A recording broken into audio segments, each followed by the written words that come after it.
I want to show you this from the Monk debates. This happened November 30th of last year. And they're talking about the Canadian, they're talking about the news service and the media, and this is pretty interesting, and I want to get your comment on it. Your Prime Minister decided in advance that these people were, what did he do? All the modern excommunications. They were Nazis, they were white supremacists, they were anti-Semites, they were probably... So they're talking about the truckers and how they were covered in the press in Canada, and he's talking about Justin Trudeau calling him all those names. Homophobes, they were misogynists, they were probably transphobes, etc., etc., etc. He did all the things you do in the modern political age if you want to just defenestrate somebody who's awkward to you. And then he brings in the Emergency Powers Act. Now, at such a time, what would the mainstream media do? It would question it. It would question it. The Canadian mainstream media did not. The Canadian mainstream media acted as an amen chorus of the Canadian government. I will give you a couple of examples, but ladies and gentlemen, I could go on for hours with examples of this. You had a CBC host describing the Freedom Convoy as a, quote, feral mob. You had a Toronto Star columnist saying, quote, sorry for the language, it's a homegrown hate farm that was then jet-fueled by an American right-funded rat-fucking operation. Jesus, they can't even write at these papers anymore.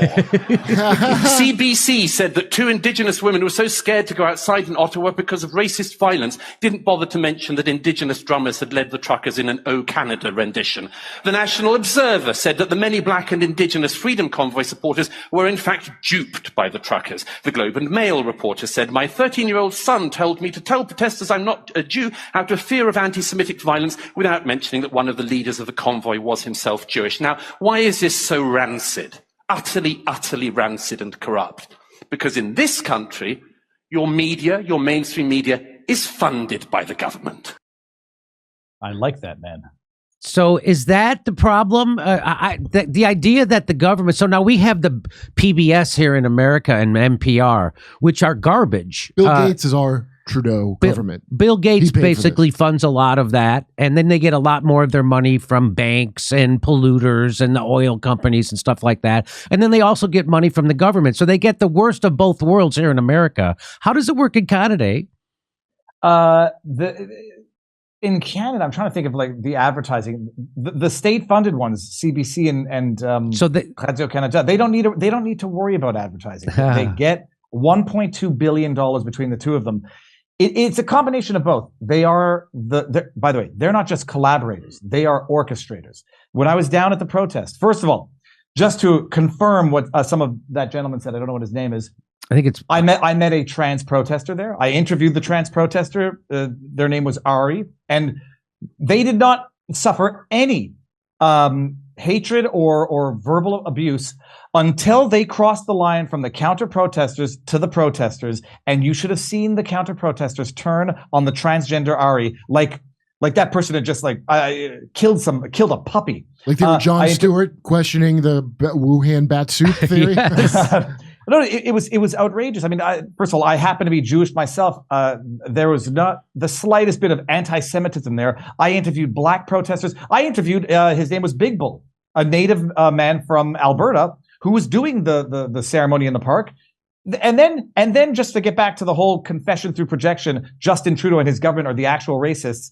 Oh, you minorities, you got duped. You're not able to think for yourself. You need Daddy Trudeau and the Daddy Trudeau government to tell you you're wrong. You don't know why you're wrong. It's okay, that we'll forgive you. It's I'd say the problem is the same, but what that guy said is 1,000% accurate. Douglas Murray is his name.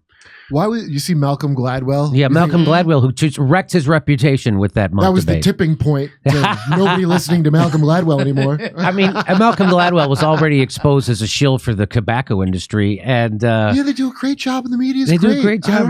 Oh, wait, hold on. That's the same one when Malcolm Gladwell was telling Taibbi that he's a racist.